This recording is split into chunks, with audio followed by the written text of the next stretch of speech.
Hi my dear students. Last టాపిక్లో మనం already discuss చేసాము. సెకండ్ యూనిట్లో ఫస్ట్ చాప్టర్ అయ్యింది మనకి. దాంట్లోనే ఇది సెకండ్ కొసైన్లా ఇది మీకు 5 మార్క్స్ అడుగుతాడు. ఎక్కువ కొసైన్లా 5 మార్క్స్ అడుగుతాడు. చూడండి, మీకు ఆల్రెడీ ఒక రేని ఇన్సిడెంట్ రే చేసినప్పుడు ఎలా ఉంటుంది, రిఫ్లెక్ట్ అయినప్పుడు ఎలా ఉంటుంది, రిఫ్రాక్ట్ అయినప్పుడు ఎలా ఉంటుందో మనం ఆల్రెడీ చెప్పాం. దేని రిఫ్లెక్టెడ్ రే అంటాము, దేని రిఫ్రాక్టెడ్ రే అంటామో కూడా చెప్పాం మనం. ఓకేనా? చూడండి, ఆ విధంగా చూసుకుంటే కనుక కొసైన్లా అంటే ఇప్పుడు for suppose GH, G dash, H dash ఇవి రెండు surfaces GH and G dash, H dash. ఈ సర్ఫేసెస్లో ఏబి అనే రేని ఇన్సిడెంట్ చేసామనుకోండి, that is the incident ray. ఆ ఏబి అనే రే ఇదే మీడియంలో రిఫ్లెక్ట్ అయ్యిందనుకోండి, that is the reflected ray అంటాం. ఇదేంటి రే అంటే ఇన్సిడెంట్ రే కదా. ఓకేనా? ఇన్సిడెంట్ రే కాబట్టి ఇక్కడ ఐఎన్ తీసుకున్నాం. ఇదే మీడియంలో కనుక మనకు అది రిఫ్లెక్ట్ అయితే దాన్ని రిఫ్లెక్టెడ్ రే అంటాము. అలా కాకుండా అనదర్ మీడియంలోకి కొంచెం బెండ్ అయి ట్రావెల్ అయితే దాన్ని ఏమంటా ఉన్నాం, రిఫ్రాక్టెడ్ రే. ఓకేనా? సో ఇప్పుడు ఏబి అనేది ఇన్సిడెంట్ రే కింద తీసుకుంటే కనుక అది బిఈ కింద రిఫ్లెక్ట్ అవుతుంది. అండ్ అలాగే బీసీ కింద రిఫ్రాక్ట్ అవుతుంది. That is the refracted ray R. BC కింద రిఫ్రాక్ట్ అవుతుంది. That is the refracted ray R. ఇలా రిఫ్రాక్ట్ అయింది ఏమవుతుంది, మళ్ళీ సి నుంచి మళ్ళీ తిరిగి ఫస్ట్ ప్లేన్ లోకి వెళ్తుంది. ఎక్కడి వరకు? డి వరకు. తిరిగి మళ్ళీ ఇది ఎక్కడికి వెళ్తుంది? ఫస్ట్ ప్లేన్ లోకి వెళ్తుంది. ఎంతవరకు? డి వరకు వెళ్తుంది. సో ఇక్కడ మనకి ఇన్సిడెంట్ రే కదా ఇది. సో ఇక్కడ దీన్ని ఇన్సిడెంట్ రే కాబట్టి ఐతో డిఫైన్ చేసుకుంటాం. ఇది రిఫ్లెక్టెడ్ రే కాబట్టి దీన్ని ఆర్తో డిఫైన్ చేసుకుంటాం. ఇక్కడ మనకి టోటల్ యాంగిల్స్ వచ్చి మనకి ఇక్కడ ఐ అండ్ ఆర్. ఐ అనేది incident ray and R is the refracted ray. Okay, అప్పుడు మనకి సిడి కింద ఉంది. ఇక్కడ బిఎఫ్ అనేది నార్మల్. బిఎఫ్ అనేది ఏంటి? నార్మల్. అంటే ఒక నార్మల్ డ్రా చేసుకుంటాం. దేనికి? సిడికి మనం ఒక నార్మల్ డ్రా చేసుకుంటే అది ఏంటంటే బిఎఫ్. అలాగే ఈడి కూడా నార్మల్. ఈ ప్లేన్ లో ఈడి నార్మల్ అయితే ఈ ప్లేన్ లో బిఎఫ్ అనేది నార్మల్ అవుతుంది. ఓకేనా? అలా చూస్తే కనుక ఒకసారి మ్యాటర్ చూడండి. Let GH, G dash, H dash ఇవి are 2 surfaces of the transparent film. ఇవి రెండు ఏంటి? 2 సర్ఫేసెస్. ఒకసారి 2 సర్ఫేసెస్ కింద ఉంటాయి ట్రాన్స్పరెంట్ ప్లేన్ లో. Of thickness T. థిక్నెస్ చూడండి, ఈ రెండింటి మధ్య థిక్నెస్ జీకి, జీ డాష్ కి మధ్య థిక్నెస్ టీ. అలాగే జీ డాష్ కి పీకి మధ్య distance thickness T. So total thickness కావాలంటే టీ ప్లస్ టీ 2t అవుతుంది. ఓకేనా? Refractive index mu. Suppose a ray AB incident on this upper surface. Upper surface లో ఒక రే ఇన్సిడెంట్ చేసాం మనం, ఏబి అనే రేన్. This ray is partially reflected along BR. This is BR and this is R dash. Partial గా reflect అవుతుంది. ఎలా reflect అయిందంట? బిఆర్ గుండా పార్షియల్ గా రిఫ్లెక్ట్ అయింది. And refracted along BR and refracted along this is refracted. Partial గా refract అయింది, reflect అయింది. And refracted along BR, reflecting along BC. This is reflected and this is refracted. ఎలా reflect అయింది? BR గుండా reflect అయింది, BC గుండా refract అయింది. This is reflected and this is refracted. This ray is again reflected and final emergence along DR. And final గా ఎలా వచ్చింది ఇది?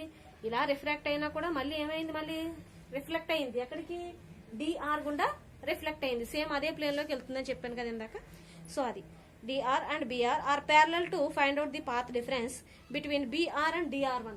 బిఆర్ అండ్ డిఆర్1 ఈ రెండు కూడా మనకి ఎలా ఉంటాయంటే these 2 rays are parallel to each other. This reflected ray and this is refracted ray. ఈ రెండు ఎలా ఉంటాయంటే మనకి ప్యారలల్ గా ఉంటాయి.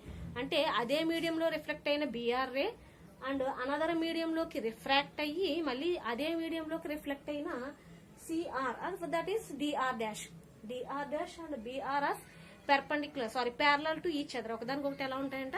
ప్యారలల్ గా ఉంటుంది. The oblique path difference between two reflected right rays. The oblique path difference, మనం ఆబ్లిక్ పాత్ డిఫరెన్స్ కాలిక్యులేట్ చేయాలి దీంట్లో. The oblique path difference between these two lines ఎలా కాలిక్యులేట్ చేస్తామంటే delta is equal to mu into path of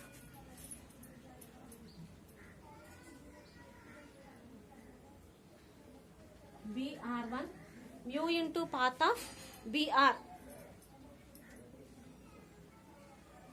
mu into path of BR1. BR1 కావాలంటే ఎలా వస్తుంది, ఇలా వెళ్ళి ఇలా రావాలి, ఎక్కడికి BC దగ్గరికి వెళ్ళి మళ్ళీ C దగ్గర నుంచి R డాష్కి వెళ్ళాలి, అది రిఫ్లెక్ట్ అవుతున్నట్టు. నెక్స్ట్ ఏంటి, R distance minus BR distance, path of BR distance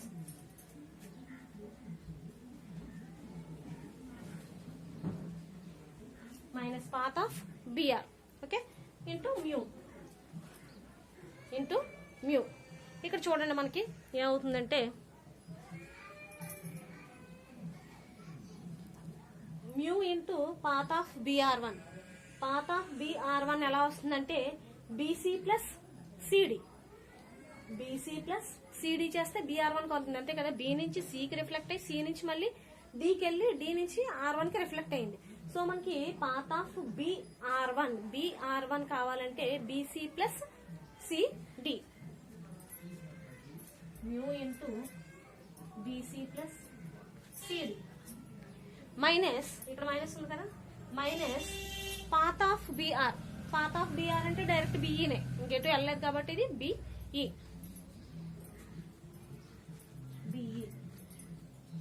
ఓకేనా, అంటే mu into BC plus CD minus BE. ఇప్పుడు ఈ రెండిలో ఇంటూ మ్యూ ఉంది కదా ఇక్కడ మనకి, ఇంటూ మ్యూ. రెండిట్లోని ఏం కామన్ తీసుకొచ్చి మనం మ్యూ కామన్ తీసాం అనుకోండి, ఏమవుతుంది, BC plus CD minus BE. Mu into BC plus CD minus BE. Okay, this is the first equation. First equation అనుకున్నారు అనుకోండి.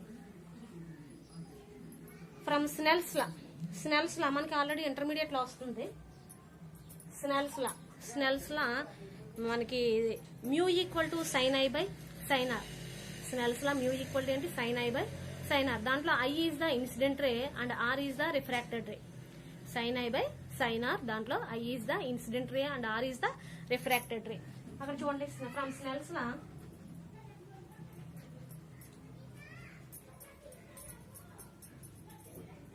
Mu equal to sine I by sign R. Mu equal to ఏంటి, sine I by sign r. ఓకేనా, చూడండి దీంట్లో మనం ఇప్పుడు sin i calculate చేయాలి, sin r calculate చేయాలి. సైన్ ఐ ఏ ట్రయాంగిల్ నుంచి కాలిక్యులేట్ చేస్తామంటే BED ట్రయాంగిల్ నుంచి ఇక్కడ I ఉంది కదా, సో సైన్ ఐ కాలిక్యులేట్ చేస్తాం. సైన్ ఐ అంటే ఐకి, సైన్ అంటే ఏంటి మనకి opposite side by hypotenuse. Sin ఐకి ఆపోజిట్ సైడ్ ఏంటి మనకి BE, హైపోటనస్ వచ్చి ఏమవుతుంది BD. అక్కడ సైన్ ఐ కాలిక్యులేట్ చేస్తాం. నెక్స్ట్ సైన్ ఆర్ ఏ ట్రయాంగిల్ తీసుకుంటాం అంటే BFD. ఫ్రమ్ BFD ట్రయాంగిల్ నుంచి sine are equal to R కి ఆపోజిట్ సైడ్ ఏంటి మనకి సైన్ ఆర్ ఈక్వల్ టు ఏమవుతుంది మనకి BF into adjacent side. Sine అంటే ఏంటి మనకి opposite side by hypotenuse. Sine R కి ఆపోజిట్ సైడ్ ఏంటి DF, అలాగే ఎడ్జసెంట్ హైపోటనస్ ఏంటి మనకి BD. ఆ రెండు కాలిక్యులేట్ చేస్తారు రెండు ట్రయాంగిల్స్ నుంచి. ఒకసారి ఇది కూడా చూసుకోండి. From total path difference mu equal to delta equal to mu into path difference of BR1 minus path difference of BR, అంతే కదా. అంటే సో ఆ రెండింటి నుంచి చూసుకుంటే కనుక BR1 ఎలా డిఫైన్ చేసుకోవచ్చు అంటే BC ప్లస్ CD చేస్తే మనకి BR1కి వస్తుంది. నెక్స్ట్ అలాగే BE డైరెక్ట్ ఉంది కాబట్టి BR1కి అది చేసుకుంటాం. ఆ రెండింటిని స్నెల్స్ చేసాం. దాని తర్వాత ఏంటంటే ఫ్రమ్ స్నెల్స్ లా. ఓకేనా, స్నెల్స్ లా నుంచి ఇప్పుడు చెప్పిన రెండు ట్రయాంగిల్స్ చూద్దాం.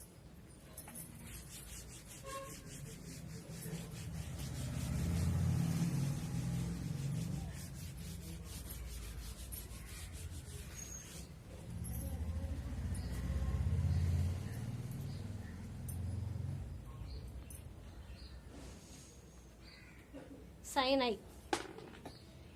సైన్ ఐ చూడండి. సైన్ ఐ అంటే ఏ ట్రయాంగిల్ తీసుకోమన్నాం? BDE. From BED triangle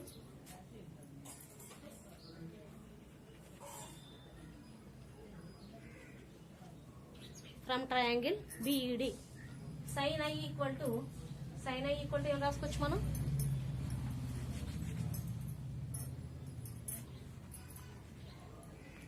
sign i equal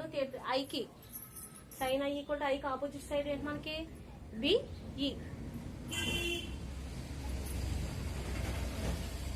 by hypotenuse BD.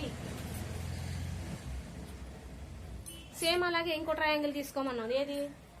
Are calculate చేయడానికి. ఆర్ ఏంటి? BFD. From triangle BFD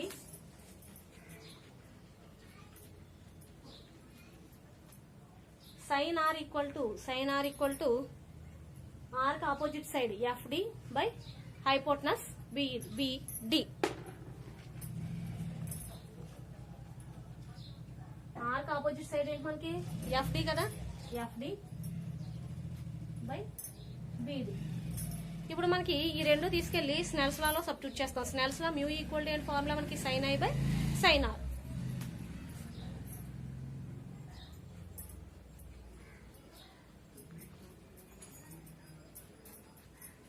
sign i equal to ఏమొచ్చింది మనకి? BE by BD.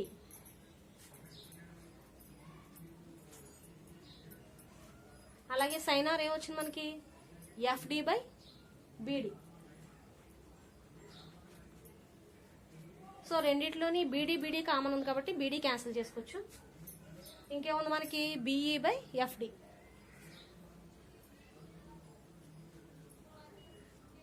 BE by FD. ఇప్పుడు BE by FD వచ్చింది. దాని నుంచి BE equal ఏంటి రాసుకోవచ్చు? మ్యూ కదా ఇదంతా. మ్యూ ఇంటూ FD కింద రాసుకోవచ్చు కదా. మ్యూ ఈక్వల్ టు ఏమొచ్చింది? BE by FD. దాని నుంచి BE ఈక్వల్ టు ఏమవుతుంది? Mu into FD.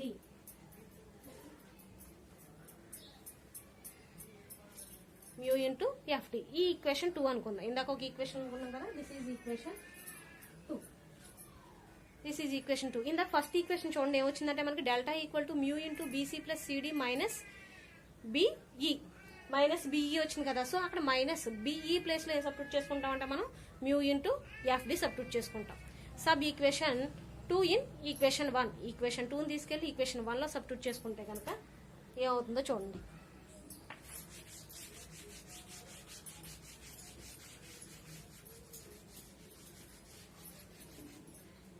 Equation 1 delta equal to mu into BC plus CD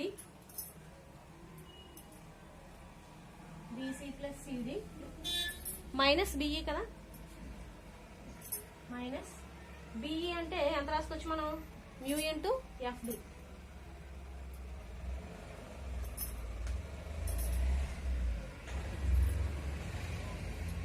mu into FD. ఓకేనా? ఇప్పుడు రెండిట్లోని మ్యూ కామన్ తీసేసుకోవచ్చు. ఇందాక కామన్ తీసాం ఆల్రెడీ. మ్యూ కామన్ తీస్తే BC ప్లస్ CD ఎలా రాసుకోవచ్చు? ఇక్కడ మనం CDని CF ప్లస్ FD కింద రాసుకోవచ్చు. CDని ఎలా రాసుకోవచ్చు? CF ప్లస్ FD కింద రాసుకోవచ్చు. అంటే అప్పుడు ఏమవుతుంది? CD ప్లేస్ లో CF ప్లస్ FD రాసుకోవచ్చు. ఎందుకని? CD is equal to CF plus FD కాబట్టి. నెక్స్ట్ అలాగే మైనస్ FD. ఆల్రెడీ ఇక్కడ FD ఉంది కదా. Minus FD. ఇక్కడ చూడండి మనకి plus FD minus FD cancel అయింది అనుకోండి. ఏముంది ఇక్కడ మనకి? మ్యూ ఇంటూ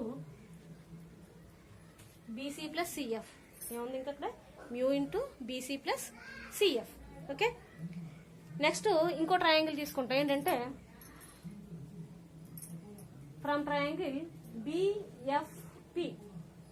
ఇక్కడ కూడా రిఫ్రాక్టెడ్ యాంగిల్ R ఉంది కదా. ట్రయాంగిల్ BFP నుంచి తీసుకుంటాం. ఇక్కడ BFP ఈక్వల్ టు మనకి కాస్ R సబ్ క్యాలిక్యులేట్ చేయాలనుకోండి. కాస్ అంటే ఏమవుతుంది? Adjacent side by hypotenuse. Adjacent side ఏమవుతుంది దీనికి? ఇది మనకి PF, హైపోటనస్ వచ్చి PB. ఓకేనా? అది క్యాలిక్యులేట్ చేద్దాం చూడండి. From triangle BPC.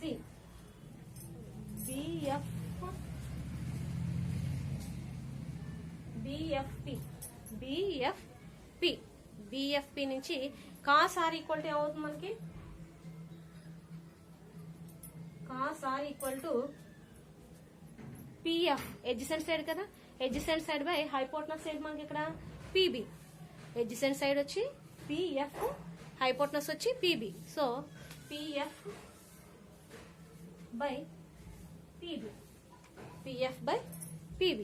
ఇక్కడ మనకి PB థిక్నెస్ అని చెప్పాం ఆల్రెడీ మనం. PB is the thickness. ఎక్కడి నుంచి అక్కడికి? BQ నుంచి థిక్నెస్ T, Q నుంచి P కి thickness T. So total thickness BP, total thickness BP is equal to ఏమవుతుంది? T plus T, 2T. అంటే ఇక్కడ మనం BP ప్లస్ లో ఏం రాసుకోవచ్చు? మనం 2T రాసుకోవచ్చు కదా.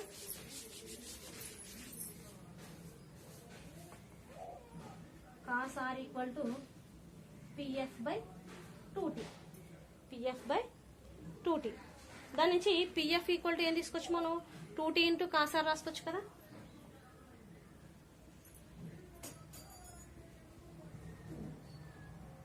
Into cos r. ఇప్పుడు దీన్ని తీసుకెళ్ళి ఏం చేస్తామంటే BC plus CF, BC plus CF. ఇక్కడ మనకి BC ప్లస్ CF క్యాలిక్యులేట్ చేయాలనుకోండి ఏమవుతుందంటే ఏమవుతుంది చూడండి. ఇక్కడ PF ఈక్వల్ టు ఏమొచ్చింది మనకి? PF equal to 2T cos r. కానీ ఇక్కడ మనకి BC ప్లస్ CF అని వచ్చింది పైన. BC plus CF, BC plus CF is equal to దేనికి ఈక్వల్ అవుతుందంటే మనకి PF కి ఈక్వల్ అవుతుంది. BC plus CF total length దేనికి ఈక్వల్ అవుతుందంటే PF. BC plus CF is equal to PF. అంటే ఇప్పుడు మనం ఇక్కడ BC ప్లస్ CF ప్లేస్ లో ఏం రాసుకోవచ్చు? మనం PF రాసుకోవచ్చు. అంటే అప్పుడు ఏమవుతుంది? Delta is equal to mu into PF, mu into PF. So ఇది ఈక్వేషన్ 3 అనుకున్నాం అనుకోండి. ఇక్కడ PF ఈక్వల్ టు ఏమొచ్చింది? 2T cos r. సో ఈ PF ని తీసుకెళ్లి దీంట్లో సబ్స్టిట్యూట్ చేసుకున్నాం అనుకోండి. Cosine law delta equal to వస్తుంది కదా. Delta is equal to mu into delta is equal to mu into PF. PF ఏమొచ్చింది ఇక్కడ మనకి? 2T cos r, 2T cos r. ఇది కొసైన్ లా. మీకు 5 మార్క్స్ అడగొచ్చు, లేదా ఎస్ఏలో A B కింద కూడా అడగొచ్చు. A కింద ఇది ఇచ్చి B ఇంకోటి ఏదైనా తీసుకోవచ్చు. ఓకేనా? ఒకసారి చూడండి. మనకి డెల్టా ఈక్వల్ టు ఏమొచ్చిందంటే mu into BC plus CD minus FD. ఇది ఫస్ట్ ఈక్వేషన్. ఈ ఫస్ట్ ఈక్వేషన్ తీసుకెళ్లి మనం సెకండ్ ఈక్వేషన్ వచ్చింది మనకి. FD ఈక్వల్ టు ఆల్రెడీ వచ్చింది, BE ఈక్వల్ టు వచ్చింది మనకి second equation. BE equal to mu into FD. So ఇక్కడ BE ప్లేస్ లో మ్యూ ఇంటూ FD సబ్స్టిట్యూట్ చేసుకున్నాం. సో రెండింటిలోని మ్యూ కామన్ ఉంది కాబట్టి మ్యూ కామన్ తీసేస్తే కనుక మనకి BC ప్లస్ FD. ఈ CDని వచ్చి BC ప్లస్ CD, CD వచ్చి ఎలా రాసామంటే CF ప్లస్ FD కింద రాసాం. CF ప్లస్ FD కింద రాసాం. CF ప్లస్ FD రాసుకున్నాం అనుకోండి. ఇక్కడ FD ఉంది, plus FD minus FD cancel అయింది అనుకోండి. ఏముంది ఇంకా మనకి? BC plus CF. BC plus CF is equal to ఏమవుతుందంటే FP ఆర్ PF. దీనికి ఈక్వల్ అవుతుంది టోటల్ లెంగ్త్ అని. సో దాని కనుక తీసుకుంటే ఏమవుతుంది అప్పుడు? PF. సేమ్ అలాగే ఇప్పుడు ఏం ట్రయాంగిల్ తీసుకుంటామంటే